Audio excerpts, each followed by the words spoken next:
Damn, what is that, bro?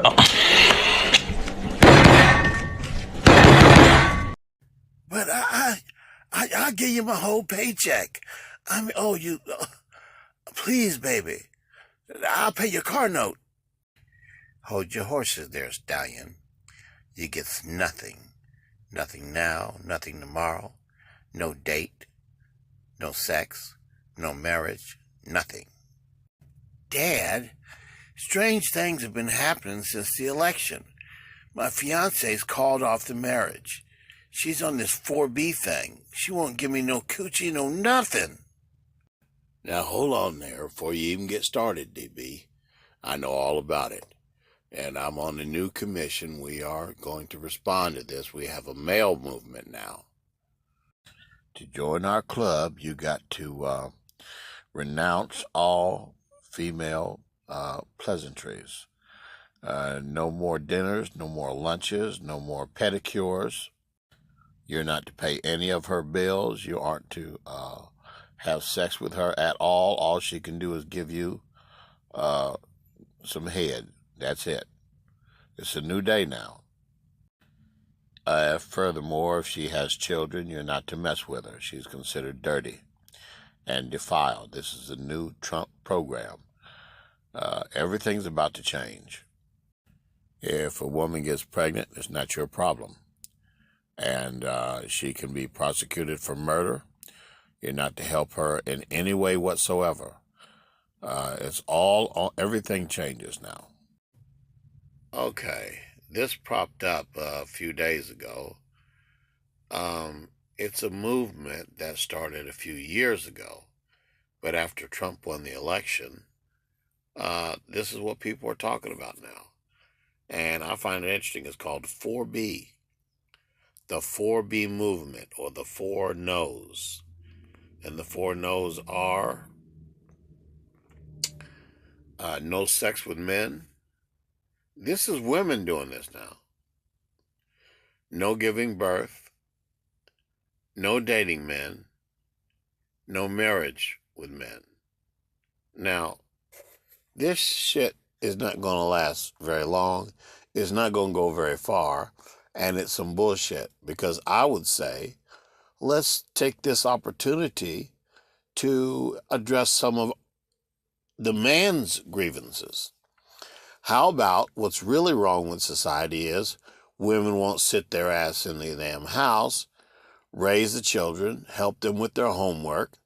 You know, there should be fresh dinners every night. They should be cooking. If they don't know how to cook, they should have plenty of time to sit at home and learn how to cook on the internet or on YouTube, or they can learn how to cook. There should be fresh. And when the Thanksgiving, these holidays come by, women should have everything ready for the man. The man's out there working.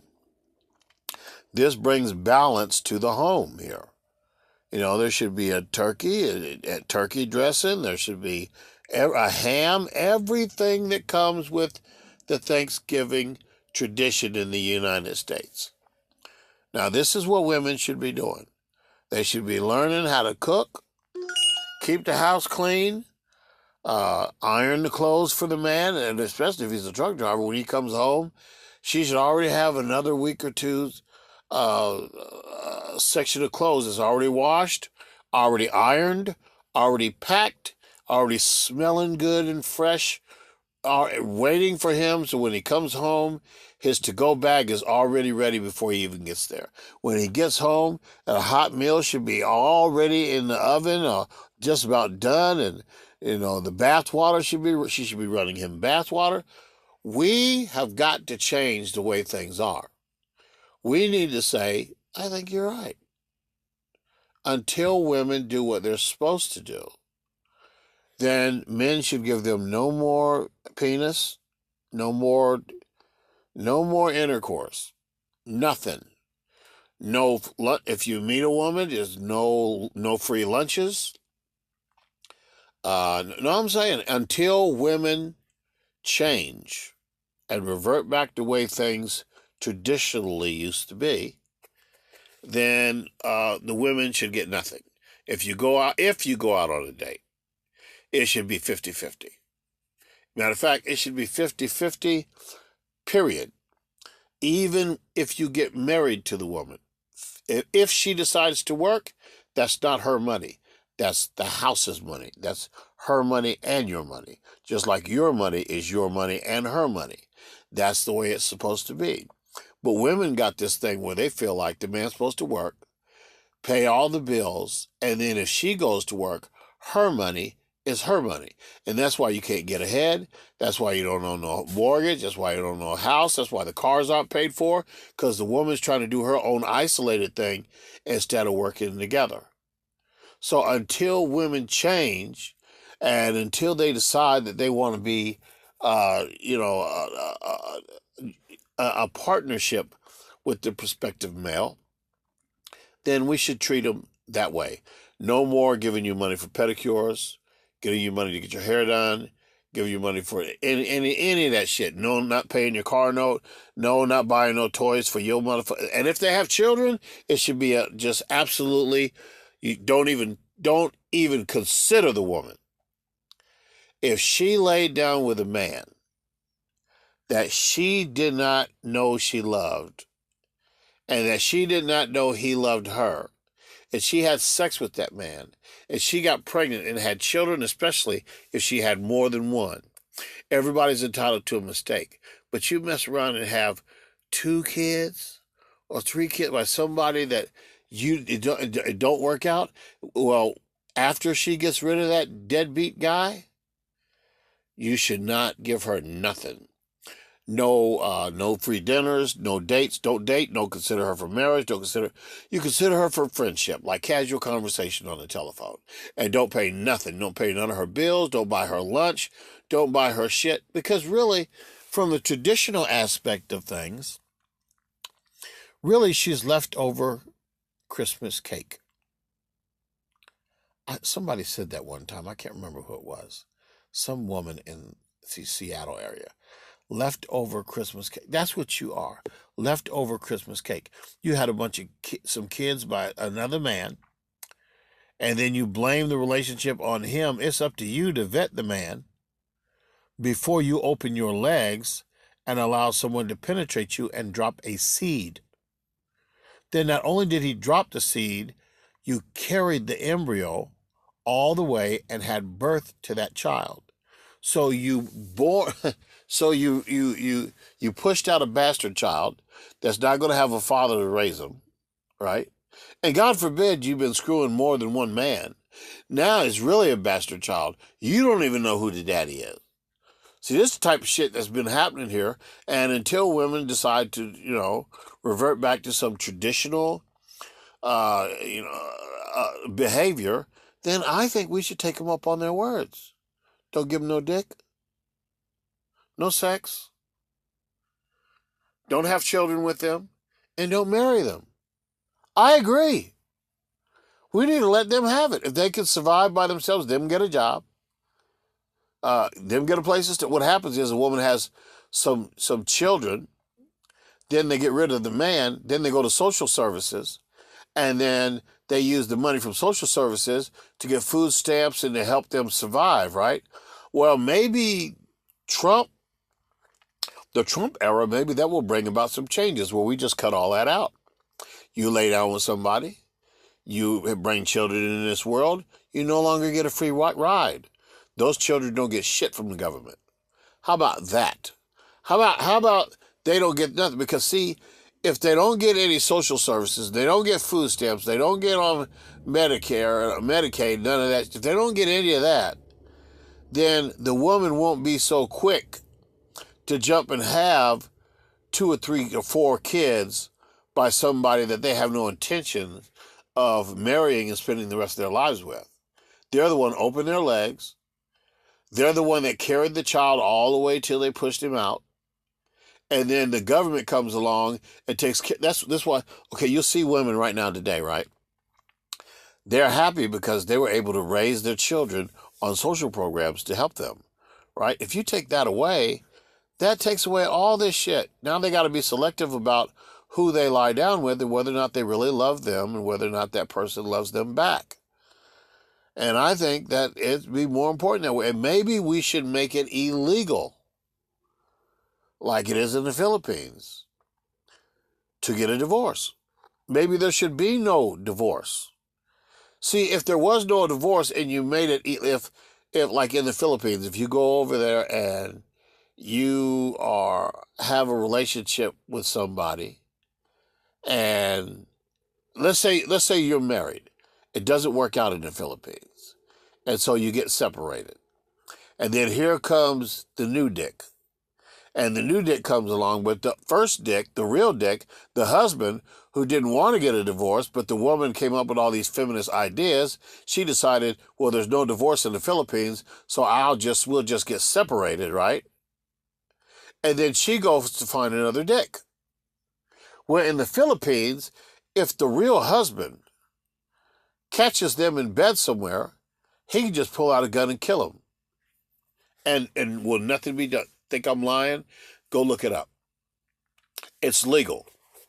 Another thing too, the husband, the real husband, can sue the man, and the woman could go to jail for adultery. Is illegal in the Philippines. So if we brought some of those laws to the United States, this country wouldn't be so buck wild, And maybe there shouldn't be all these contraceptives if there wasn't all these sex stores, if they didn't have all these, Jimmy hats. What if you couldn't get Jimmy hats? What if you couldn't get contraception? What if you couldn't just go get a shot that lasts 3 years so you don't get pregnant? What if all that was illegal? Would this country be a better place? I would suggest it would, because it would make people try to find one person and be determined to live with that person the rest of their life, or have no one. So when you say no one, what no one looks like is this: no sex with men, no giving birth, no dating men, no marriage with men. Well, how about you take out the no dating men? No, I take that back. Leave that in there. No dating men. Instead, you can play phone tag. If you have a male friend, you can talk on the telephone.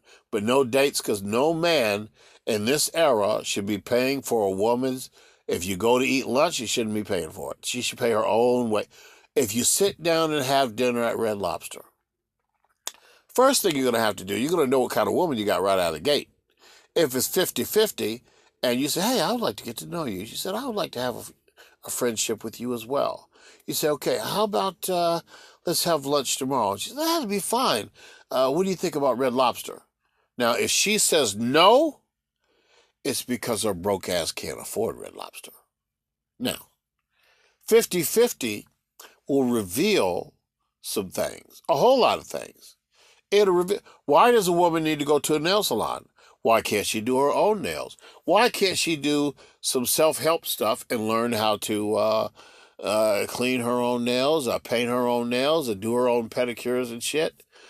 How come she can't learn that on her own, do that on her own? I think she can. How come she can't learn how to do her own hair?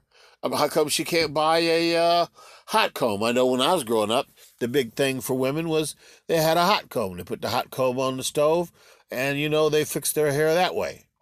So I'm just saying, why do they have to pay $100, $200, $300, and sometimes $2,000? If you want it braided a certain way, some of these hair salons are charging $2,000 for these special braids. What I'm saying is, what if we just took all that away? Just said, okay, bitch, you pay for it your goddamn self. Let's see how you survive without the man helping you, without you juicing up men. Okay? Because, no, let's just keep it 100 here. I think we could. I think things would change if we kind of turn shit around. So I'm not necessarily against this. What's it called? 4B movement. I'm not necessarily against this 4B movement, as long as we have a male response to the 4B movement. Something like, what is that? Save Yourself, Black Man. SYSBM. Save Yourself, Black Man, or MAGTOW. Maybe that's what we need to do. We just need to go all in and straighten this shit out once and for all. How about if more if more women were in the home doing what the fuck they're supposed to do, then these kids would not be stupid. They would be learning how to read and write because the mother is sitting at home helping them with their homework, helping them learn how to read and write, and teaching them about life every day when they get home from school, and feeding them dinner and cooking them dinner and making sure they got clean clothes for the next day at school. If you're working every day, if the woman's working every day, she comes home, she doesn't feel like doing that. She's going to put packs of hot dogs in the refrigerator and bologna and shit like that and teach the child that you're on your own. Go in there and fix you a mayonnaise sandwich or some shit. This is what we're living with, or this microwave shit, or wasting money by ordering pizzas. It's just a waste of money. So I would suggest we need to reverse everything. And I think some of this stuff might be an act of God. And I don't want to hear no complaints if it all turns around and they start saying, if you have an abortion, it is considered murder. That stops women from having loose lips, a free coochie, where just any stray dick that comes by, just anything. It stops all of that, just stops at cold turkey. In all 50 states, the embryo should be considered a human being. And so since it's a human being, that will be considered murder. And so having an abortion is murder. Conspiring to have an abortion would be murder. Driving someone to an abortion clinic would be accessory to murder. This straightens all this stuff out completely. Completely. This stops all of the nonsense. So I'm just saying, I think it's not a bad idea. And as far as I'm concerned, I think it's a good thing. And I'm about to be on Team Trump now. I think Team Trump. And those are my thoughts for the moment.